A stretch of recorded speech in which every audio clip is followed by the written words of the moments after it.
Você sabia que, no Brasil colonial, existia uma fé escondida que era sussurrada nas senzalas, escrita em sangue e lágrimas, e que jamais seria aceita pelos senhores de engenho? A verdadeira igreja dos escravizados não tinha altares de ouro, mas tinha correntes no chão. Não tinha púlpito, mas tinha gritos abafados nas noites de dor. Essa é a história que a história tentou apagar. E hoje, você vai conhecer. Ano de 1753. O vento quente da Bahia sopra entre as plantações de cana. A lua cheia se esconde atrás das nuvens, como se não quisesse ver o que acontece ali. Na fazenda Campos Brancos, o casarão repousa em silêncio, mas, lá atrás, escondida na escuridão, a senzala vive. Não se ouve quase nada, apenas a respiração pesada de dezenas de corpos amontoados. A madeira das paredes geme com o peso da noite. No canto mais afastado, encostado à parede de barro, está João. João não é jovem. Seus cabelos têm mais cinza do que preto. Seu rosto é marcado por cicatrizes. E seus olhos já viram mais morte do que qualquer homem deveria ver. Ele nasceu livre, em Angola. Era filho de um artesão e sabia fazer instrumentos com as mãos. Foi capturado quando tinha 11 anos. Desde então, conheceu apenas o gosto da corrente e o cheiro da terra molhada da senzala.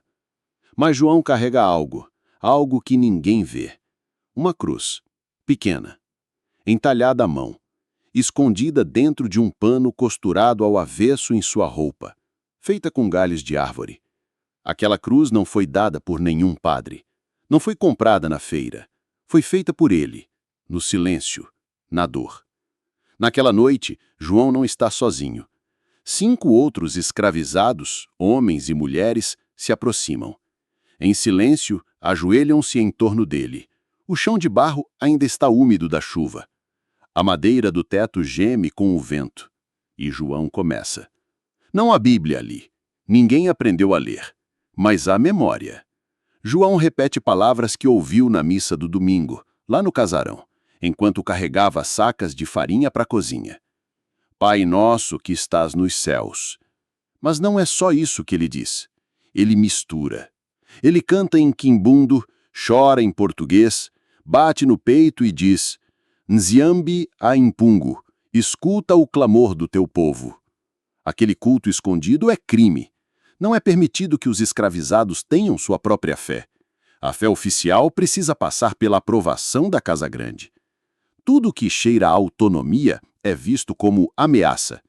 Mas João sabe que o Cristo que ele descobriu não é o mesmo que mora nos quadros dourados da sala do Senhor. Não é o Cristo de rosto branco, com manto limpo e mãos macias. O Cristo de João era um homem pendurado, um homem sujo, um homem nu, abandonado. Aquele que sofreu, aquele que sangrou, aquele que chorou. Esse era o Cristo que ele reconhecia. Tempos antes, João viu a Bíblia do padre Álvares aberta na varanda. Ele não entendia as palavras, mas a imagem, aquela imagem do crucificado ficou gravada em sua alma. Aquele homem parecia com ele. Parecia com Zeca, que apanhou até desmaiar por não trabalhar rápido. Parecia com Ana, que perdeu o filho ainda bebê e foi forçada a trabalhar no dia seguinte. Aquele homem parecia com os escravizados. Foi aí que João entendeu. Eles não estavam sozinhos.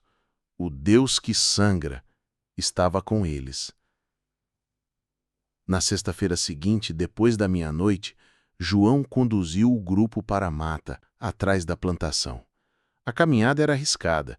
Tinham que sair um a um, fingindo ir ao mato, evitando o olhar do feitor.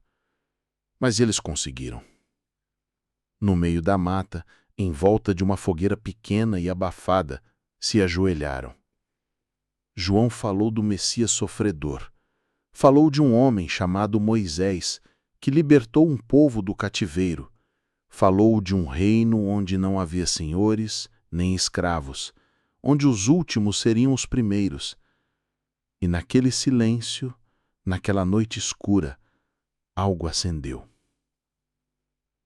Eles não eram só vítimas, Eram escolhidos, eram filhos, eram parte de uma promessa. E naquela mata nasceu uma igreja. Sem nome, sem paredes, sem permissão. Era a igreja da fé clandestina, a igreja da senzala, a igreja dos perseguidos. Mas nenhuma luz acesa passa despercebida por muito tempo. Meses depois, o feitor começou a desconfiar. Perguntas demais, reuniões incomuns, e então chegou a denúncia. João foi levado à força, acusado de liderar uma seita maligna. Diziam que ele fazia bruxaria, que ensinava mentiras. Mas o que ele fazia era ensinar esperança, algo muito mais perigoso. Amarrado ao tronco, ensanguentado, com a respiração fraca, deram a João a chance de negar tudo. E ele disse: "Vocês amam um Deus branco. Eu sigo o Cristo que foi pregado nu, como nós fomos, o Cristo dos pobres, o Cristo que morreu sem teto e sem glória. É a esse que eu sirvo." João não durou muito depois disso. Morreu no dia seguinte. Mas sua fé não morreu. Anos depois, um menino, Elias, encontrou a cruz de madeira enterrada sobre a senzala. Ele não sabia de quem era, mas sua avó sabia. Contou a ele quem foi João. E naquela noite, Elias reuniu os seus, olhou nos olhos deles e disse: "Meu avô dizia que havia um homem que morreu por nós. E havia outro que morreu entre nós falando dele." E assim, a chama acesa por João não se apagou. Hoje essa história quase ninguém conhece, porque ela não foi escrita nos livros, não aparece nos museus, não é contada nos púlpitos, mas ela vive nas igrejas humildes do interior, nos cultos simples de bairro, nas vozes que ainda acreditam num Cristo que sangra com os que sofrem. Porque a verdadeira igreja talvez nunca esteve nos templos de pedra, mas sim nos corações marcados pela dor e sustentados pela fé. Você acredita que essa fé sobreviveu? Já sentiu que existia algo mais profundo do que o que te mostraram nos templos? Se isso te tocou, é porque essa história precisava te encontrar. Se inscreva no canal, deixe um like e compartilhe. Deixe nos comentários sua fé e devoção.